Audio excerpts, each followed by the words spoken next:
오늘 함께 봉독할 하나님 말씀 마태복음 3장 1절로 4절까지 말씀을 교독하겠습니다.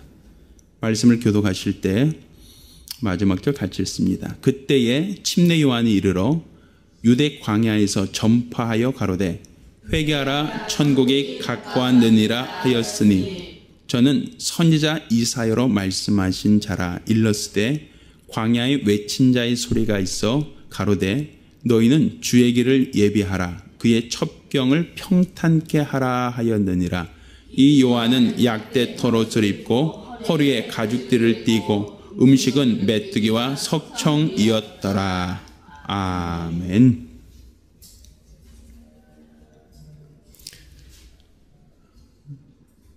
우리는 하나님을 믿습니다라는 믿음을 가지고 있습니다. 또 하나님 뜻대로 살겠습니다라고 하는 이와 같은 고백을 합니다. 그럼 과연 우리가 하나님을 믿는 신앙인으로서 하나님의 뜻대로 살고 있는지, 아니면 내가 원하는 것을 얻기 위한 수단으로, 내가 구하는 것을 얻기 위한 방법으로서 하나님을 이용하고 있는가? 과연 나를 지으신 하나님이 나를 통해서 이루고자 하시는, 성취하시고자 하는 그 목적을 위해서 내가 쓰임받고 있는 삶을 살고 있는지, 아니면 나의 원하는 것과 나의 유익을 얻기 위해서 신의 이름을 부르고 신을 찾고 신의 도움을 구하는 그러한 종교 생활을 하고 있는지, 우리는 나 자신을 철저히 진단해 볼 수 있으셔야 됩니다. 사람들은 세상 살면서 내가 원하는 것, 내가 원하는 것을 얻기 위한 삶을 살고 있단 말입니다. 그래서 세상을 살면서 우리는 항상 내 마음에 원하는 것, 그것을 얻으려고 노력을 합니다. 내가 원하는 음식을 사 먹고 내 마음에 드는 옷을 사 입고 내가 원하는 집을 짓기도 하고 이사 가기도 합니다. 내 적성에 맞는 대학, 또 내가 원하는 직장에 취직하려고 합니다. 배우자를 고를 때도 내 마음에 드는 사람, 또 내가 원하는 사람과 교제를 하고 결혼을 합니다. 대부분 누가 중심인가 하면 내가 중심입니다. 내가 원하는 것을 먹고 내가 싫어하는 것은 철저하게 미뤄둡니다. 내가 하고 싶은 일을 하고 내가 가고 싶은 곳을 가고 또 내 임의로 살는 것을 정상적이다라고 생각한단 말입니다. 그러다 보니까 이렇게 나를 중심으로 해서 내가 원하는 것을 하려고 하고 내가 먹고 싶은 것, 내가 입고 싶은 것, 내가 살고 싶은 것, 항상 내가 원하는 것을 얻기 위한 노력과 그것을 얻으려고 하는 방법으로 살다 보니까 종교라고 하는 것도 내가 원하는 것을 얻기 위한 수단으로서, 내가 원하는 것을 찾으려고 하는 방법으로서 이용하려고 한단 말입니다. 그래서 우리가 기도하는 대부분의 기도를 보면 대부분 어떤 기도를 합니까? 내가 원하는 것을 달라고 기도해요. 내가 원하는 것을 이뤄 달라고 우리는 하나님 앞에 구합니다. 저에게 매일 하루에 10통 혹은 20통 이상 문자가 오는 문자가 있어요. 스팸 문자는 아니고요. 어떤 집사님이 저한테 항상 문자를 줘요. 근데 그분이 이제 영업을 하시는데, 목사님 누구네 집에 들어갑니다. 몇 권 체결하게 해주세요. 또 누구 마음이 변하지 않고 입금시키게 해주세요. 그리고 또 몇 명 또 추가로 해주세요. 그렇게 문자가 저한테 상황 보고를 하듯이 계속 와요. 계속 세게 기도해 주세요. 오늘은 날씨가 굳어서 안 됐습니다. 내일은 잘 되게 해주세요부터 시작해서 아침 한 6시부터 시작해서 한 12시 정도까지 계속 문자가 오는데 한 번 올 때 한 10번 이상씩 두두두두 폭탄 메일로 옵니다. 문자로 옵니다. 보면 내가 원하는 것을 이루기 위해서 항상 구해요. 내가 오늘 계약을 체결하기 원합니다. 또 내가 오늘 영업 실적을 얻기 원합니다. 금년도에 연봉 1억을 얻기 원합니다. 뭐 이런 식의 계속 원하는 것을 달라고 기도해 달라는 거예요. 그러니까 대부분 사람들이 내가 원하는 것을 얻기 위해서 기도라는 방법, 하나님의 능력을 우리는 사용하려고 한단 말이에요. 그것이 나쁘다는 얘기가 아닙니다. 잘못됐다는 얘기가 아니에요. 본질을 알고 구해야 된다는 것이죠.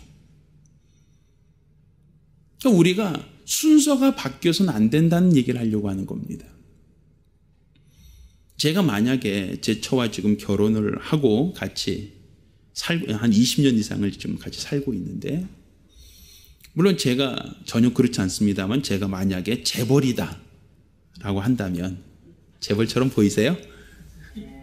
네, 재벌이다라고 한다면 제 처는 저와 결혼함으로써 좋은 집에서 살고 좋은 옷을 입고 또 좋은 생활을 영위할 수 있을 겁니다. 분명 좋은 남편 만났으니까. 그렇죠? 그런데 내 아내가 나와 결혼한 이유가 나를 사랑해서 결혼했다라고 하면, 사랑해서 결혼했으니까, 좋아해서 결혼했으니까 남편이 가지고 있는 모든 것을 사용하는 것, 누리는 것은 전혀 이상한 얘기가 아니죠. 정상적이죠. 근데 나를 사랑하지 않아요. 뭘 사랑해요? 내가 가진 돈을 사랑해요. 그래서 돈 보고 결혼했어요. 간혹 그런 사람들 있죠? 나이 연세 많으신데도 불구하고 젊은 분들이 연세 드시고 어떻게 본다면 몸도 연약한 사람하고 결혼하는 경우들이 간혹 있는 것 같아요. 드라마 같은 데는. 그 목적은 대상자가 돈이 많기 때문에 결혼한 경우들이 간혹 있단 말입니다. 그런 경우에는 대상자를 사랑하지 않아요. 단지 그 대상은 내가 좋은 환경에서 좋은 것을 누리기 위한 수단일 뿐이란 말이에요. 만약 그러한 결혼이라면 행복하겠느냐라는 것이죠. 삶은 편안하고 부유할 수 있을지 모르지만 그것 자체가 행복하다라고 말할 수는 없을 거예요.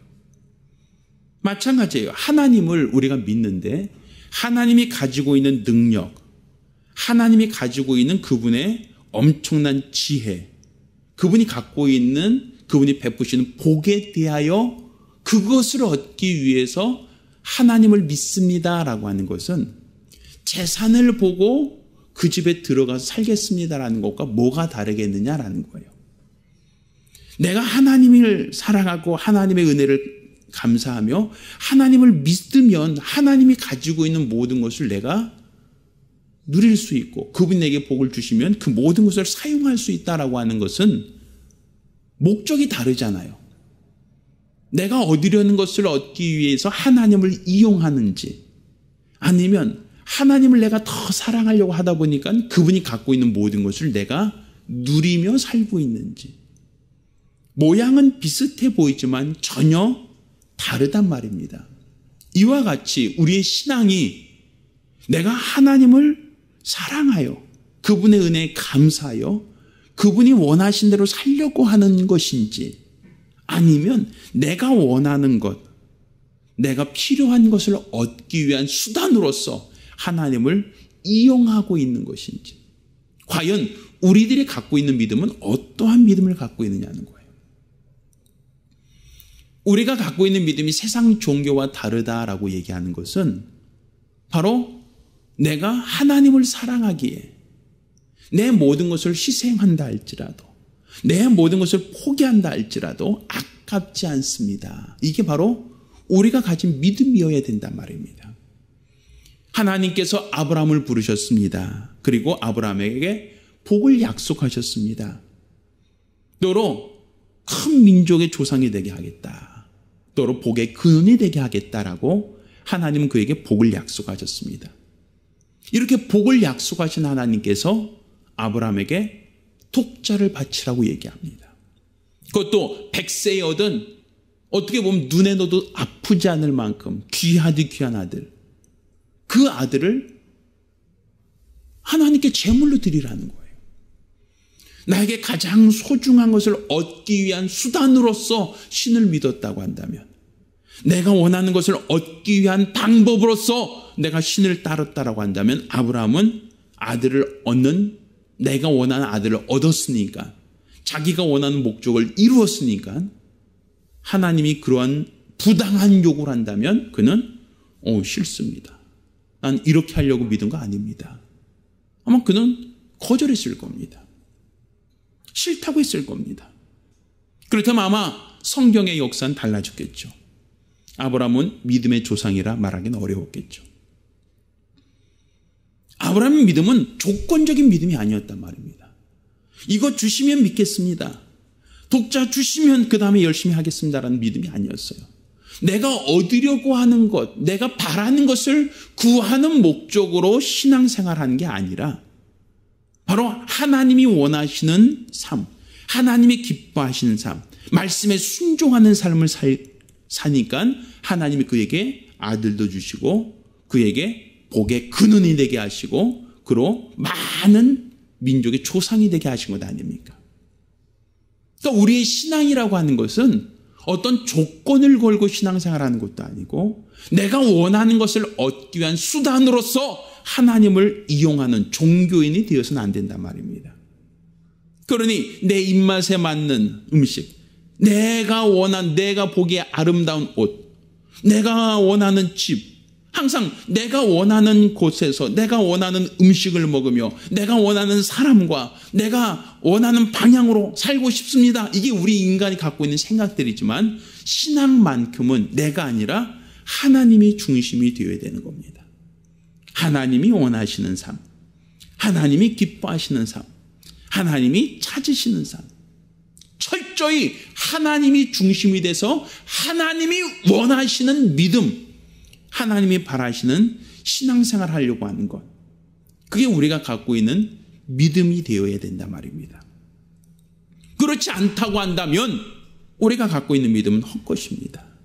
우리가 가지고 있는 믿음은 아무런 의미가 없어진단 말입니다. 그러니까 우리가 항상 내가 원하는 것을 얻기 위고 내가 원하는 것을 바라고 내가 원하는 것을 구하는 목적으로서가 아니라 하나님이 원하시는 삶, 하나님이 기뻐하시는 삶을 살았던 사람 중에 하나가 오늘 우리가 읽은 이 본문의 침례 요한입니다. 우리가 생각할 때 이 침례 요한은 광야에서 외친 자의 소리였고 또 메뚜기와 석청을 먹으며 어떻게 본다면 외지에서 아주 뜨거운 태양이 장렬하는 사막에서 그냥 거린처럼 아니면 수도하는 사람처럼 세상에서 어떤 세상 사람들과 섞여서 살지 않고 굉장히 격리되어진 그런 삶을 살던 사람으로 보여집니다. 그런데 우리가 생각한 것과 다르게 이 침례 요한은 그 당시의 사람들을 기준으로 봤을 때 2000년 전의 사람들 기준으로 봤을 때는 굉장한 선지자였습니다. 그 이유는 우리가 구약과 신약 사이에는 뭐가 있다 그러죠? 구약과 신약 사이에는 뭐가 있어요?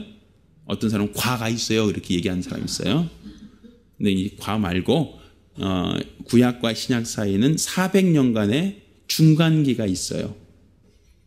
이 말라기 선지자가 예언하고 마태복음이 바로 그 다음 장에 연정되니까 우리는 며칠 상관인가 보다라고 생각하겠지만 선지자가 끝난 이후로 예수가 오시기까지는 약 400년간 선지자가 없었던 시대가 있었어요.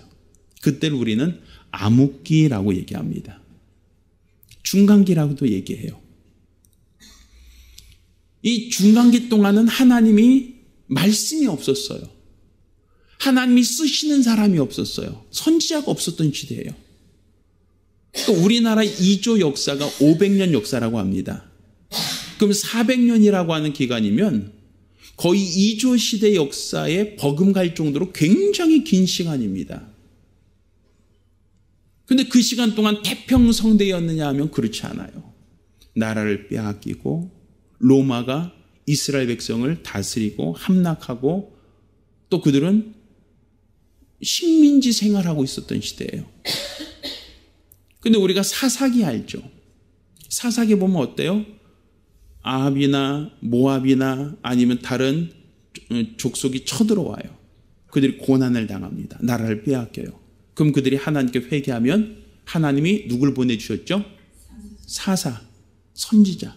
하나님이 쓰시는 사람을 보내주셔서 그들을 그 속박에서 구원해 주셨단 말이에요. 우리가 알고 있는 삼손이라든지 기드온이라든지 입다라든지 이런 사사들이 다 그런 역할을 했던 사람들이에요. 그런데 400년간 선지자가 없어요. 근데 나라는 빼앗겼어요. 나라는 빼앗겨서 그들이 고난당하고 있어요. 근데 선지자가 없어요. 하나님이 그들을 구원할 구원자를 보내주지 않고 있어요. 그러니까 이스라엘 입장에서 볼 때는 우리 역사를 봤을 때 항상 우리가 고난을 당하고 어려움을 당하고 속박을 당하면 하나님이 하나님의 사람을 보내주셔서 우리에게 하나님의 뜻을 알려주시고 우리로 어떻게 했어요? 구원하셨단 말이에요. 구원해 주셨단 말이에요. 그러니까 우리에게 누가 와야 되는 거예요? 지금 하나님이 쓰시는 사람을 보내줘야 돼요. 그래야 우리가 구원받을 수 있는 거예요. 그런데 하나님이 쓰시는 사람이 400년간 기다려도 오질 않는 거예요. 그러니까 그들이 얼마나 오랜 기간 동안 고통을 당했겠냐는 거죠. 우리나라도 일제 나라를 침탈당하고 거의 한 50년 가까이 국권을 잃었던 때가 있었어요. 그때 얼마나 많은 독립운동가들이 피를 흘리며 독립을 위해서 싸웠습니까? 이스라엘도 마찬가지예요. 열심당원이라고 하죠. 독립을 위해서 열심히 싸우고 항거하고 투쟁하고 있었어요. 그런데 로마라고 하는 그 거대한 제국을 쓰러뜨릴 수도 몰아낼 수 있는 방법이 없는 거예요. 계속 나라를 빼앗겨서 고통당하고 있을 뿐이란 말이죠. 그러할 때 온 선지자가 요한입니다. 그러니 그 선지자가 왔을 때 사람들이 반응이 어떻겠어요? 마치 가물어서 바짝 메마른 땅에 단비가 내리듯이 그들이 봤을 때는 선지자가 왔다는 것은 이제 우리 살았다는 거 아닙니까? 이제 우리를 하나님의 말씀을 전해주시고 우리를 바른 길로 인도할 선지자가 왔다는 것으로 인하여 그들은 환호하고 기뻐했을 거란 말이에요. 그러니 선지자가 와서 회개하라 하고 침례를 받으라고 얘기할 때 그 사람들은 우리가 지금 하나님께 잘못해서 우리가 회개해야 하나님 우리를 구해 주시나 보다라고 생각해서 다 광야에 있는 요한이 찾아온 겁니다. 엄청나게 큰 선지자죠. 여자가 낳은 자 중에 요한보다 큰 이가 없다라고 성경 말하고 있는데 선지자 중에서도 가장 큰 선지자가 왔단 말이에요. 대부분 선지자들은 태어나서 살다가 청년 때나 아니면 노년 때 하나님께 부름받아요. 그래서 하나님의 일을 잠깐 하다가 그가 죽을 때까지 하든 아니면 잠깐 동안 하나님 쓰셨던 사람들이 있어요. 그런데 침례 요한은 태어날 때부터 하나님이 그를 주목하셨고 죽을 때까지 일평생 사용받았던 선지자입니다. 그런 선지자가 없어요. 물론 삼손 같은 선지자가 간혹 있긴 하지만 그 역시는 좀 헬라페딱했던 부분이 있죠. 이렇게 평생을 주를 위해 살았던 선지자, 태어나기 전 어머니 모태에서부터 지시를 받고 태어나서 죽을 때까지 헌신적으로 살았던 선지자는 없어요. 거의 이스라엘 역사 중에 찾기 어렵습니다. 그렇게 큰 선지자, 여자가 낳은 자 중에 요한보다 큰 이가 없다라고 예수님이 말씀하실 만큼 엄청나게 큰 선지자가 왔단 말입니다. 그러니 사람들이 요한에게 대한 기대가 얼마나 컸습니까? 사람들이 요한에 대해서 얼마나 그를 우러러보고 그를 추앙하고 그의 제자가 되기 위하여 그의 말씀을 듣기 위해서 사람들이 광야로 몰려 나왔겠습니까? 그런데 그 요한이 예수 앞에서 뭐라 그래요? 나는 광야 외친 소리요 예수의 신들매 풀게도 감당치 못할 자라고 얘기해요. 장차 오시를 이에게 비교한다면 나는 광야 외친 소리에 불과하다. 나는 그의 신발끈 매기도 감당치 못하겠다. 그들이 봤을 때는 400년 만에 와서 기다리고 기다리던 선지자, 큰 선지자, 엄청나게 기대하고 따르고 존경하는 선지자인데 사람들이 추앙하고 사람들이 높이고 사람들이 존경하는 그 사람이 나는 소리에 불과하고 나는 그의 신들매 풀기도 감당치 못할 아주 하찮은 자라고 얘기한단 말이에요. 그러니 나 자신을 위한 신앙생활이라고 한다면 어떻게 생각해요? 내가 이렇게 존경받고 많은 사람이 나에게 따르는 건 감사합니다 라고 하면서 그것을 그냥 누리며 살려고 하겠지. 누가 자기는 사라져가는, 예수가 오면 꺼져가는 불빛이 되기를 원하는 사람이 어디 있겠어요? 내가 원하는 것이 기준이면 예수가 오는 것을 원하지 않겠죠. 내가 더 많은 사람으로부터 존경받고 내가 더 많은 것을 누리고 더 많은 일을 하기 위해서는 예수가 달갑지 않겠죠. 예수가 온다는 것 자체를 싫어하겠죠. 왜? 내가 더 누릴 수 있는 게 많은데 더 많은 사람에게 존경받고 더 많은 사람이 나를 따른다라고 한다면 그게 얼마나 행복한 일이겠어요. 그러니까 나를 위해서라면 예수가 오지 않아야 되고 나를 위해서라면 예수 그리스도는 오히려 내가 배척할 대상, 경계할 대상, 경쟁해야 될 대상이 되어야 될 터인데 오히려 나사렛 사람이라고 말하는 이름도 없는 풍채도 없는 사람들에게 전혀 알려지지 않은 그러한 자를 침례를 주며 내가 어째 당신에게 침례를 주어야 합니까? 라고 오히려 겸손하게 예수 앞에 자신을 낮춘단 말입니다. 그리고 예수가 공생애를 시작하자마자 그는 헤롯에게 잡혀서 목베임 당해서 죽어버려요. 나를 위한 목적의 신앙생활을 하기 원한다라고 하면 이 요한이라는 사람은 굉장히 어리석은 사람이었을 겁니다. 나 자신이 원하는 것을 얻기 위한 수단으로서 신앙생활을 했다면 그는 예수보다는 자기 자신을 출세하고 자기 자신이 존경받고 자기 자신이 이 땅에서 행복한 삶을 살기 위해서 그는 자기의 지위, 자기의 사람들이 따르는 그 많은 사람들에게 존경받는 삶을 그는 추구했을 겁니다. 결코 목배임받아 죽는 삶, 꺼져가는 등불 같은 그런 삶을 살진 않았을 거란 말이에요. 그렇지만 요한은 예수를 높이고 예수를 모든 사람에게 나타내게 하고 그는 사라져갔단 말입니다. 나는 사라져가는 거예요. 누가 남아요? 예수만 남아야 된다는 거죠. 예수께서 변화산상에서도 엘리야와 모세와 함께 나타났습니다. 제자들은 모세와 엘리야와 함께 나타난 예수께 대하여 초막셋을 짓겠습니다 라고 얘기해요. 그렇지만 모세와 엘리야는 사라지고 누구만 남았습니까? 예수만 남았다라 하고 있잖아요. 모세라고 하는 사람, 엘리야라고 하는 사람은 그 당시 사람들이 봤을 때는 가장 큰 선지자요, 가장 존경받고 있는 조상들 중에 한 분이었을 겁니다. 애굽에서 종살이 할 때 다 호를 단신 들어가서 애굽에서 출애굽시킨 사람, 광야길을 걸으며 그들이 굶어 죽지 않고 요단강 건너편까지 가나안 땅까지 인도한 민족의 지도자죠. 엘리야 다 죽고 혼자만 남았다고 하는데도 불구하고 그가 하나님의 사심을 나타내서 하늘에서 불을 내려서 제단을 태우기도 하고 3년 6개월 동안 가문 땅에 비를 내려서 하나님의 사심을 나타냈던 큰 선지자 아닙니까? 이렇게 민족의 지도자와 큰 선자와 함께 예수가 나타났는데도 불구하고 모세도 사라지고 엘리야도 사라지고 누구만? 예수만 남았다라고 성경 기록하고 있잖아요.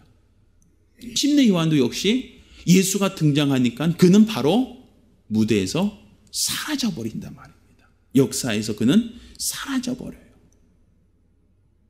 누구만 남고 누구는 사라진 겁니까? 예수만 남고 나는 사라지게 한다. 이게 아닙니까?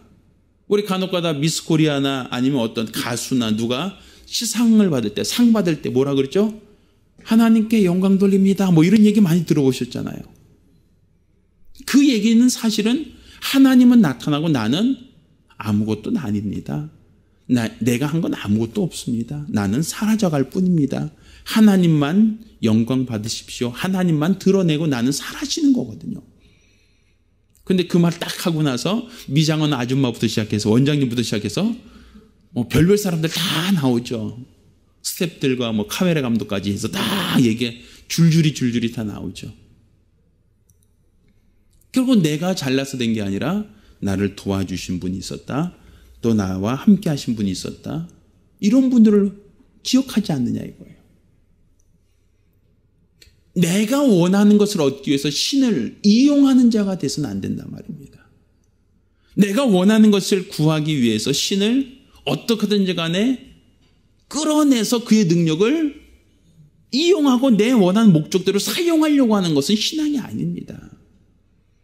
그는 드러나고 나는 사라지는 거예요. 그분만 영광 받으시고 나는 사라져가는 게 이게 신앙의 생활이에요. 이런 희생, 이러한 자를 하나님이 기뻐하시는 겁니다.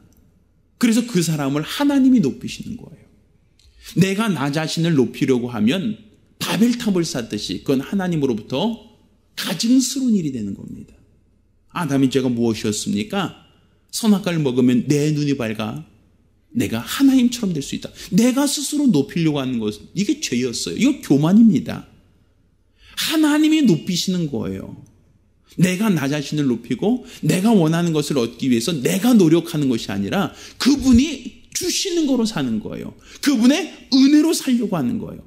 나는 철저히 그를 위하여 내가 낮아지고 그가 원하시는 삶을 살고 그분이 나를 높이셔야 된단 말이에요. 직장 다니는 우리 남편들이나 혹은 맞벌이 하시는 분들도 이해할 겁니다. 회사에서 요즘에 노사가 있어도 막 그 임금 가지고 싸우고 뭐 그렇게 합니다만 어떤 직장인이 회사를 위해서 수고하고 노력하면 회사에서는 그 사람을 인정해주고 그 사람을 위해서 더 많은 월급, 더 많은 직급으로 올려서 그 사람을 더 귀하게 쓰려고 하지 않습니까? 그 사람이 회사를 위해서 일한 게 아니라 뭔가 내가 원하는 것을 얻기 위한 목적으로 회사를 이용하려고 하고 회사의 것을 뭔가 내가 자꾸만 내 유익한 목적으로 이용해서 써먹으려고 한다면 그런 사람 회사에서 좋아하겠느냐 이거예요. 마찬가지입니다. 내가 하나님을 이용하는 자가 아니라 하나님이 원하시는 삶, 하나님이 기뻐하시는 삶을 살려고 할 때 하나님이 그 사람을 높이시는 겁니다. 하나님이 그에게 더 많은 복과 은혜를 주시는 겁니다. 성경에 너희는 먼저 그의 나라와 의를 구하라. 그리하면 이 모든 것을 너에게 더하여 주신다. 그렇게 말씀하잖아요. 무엇을 먹을까, 무엇을 마실까, 무엇을 입을까 염려하지 마라. 이것을 구하는 것은 이방인들의 기도이다. 다른 종교를 갖고 있는 사람들은 내가 원하는 것을 얻기 위해서 기도한다. 그렇지만 너희는 그게 아니라 먼저 그의 나라와 의를 구하라.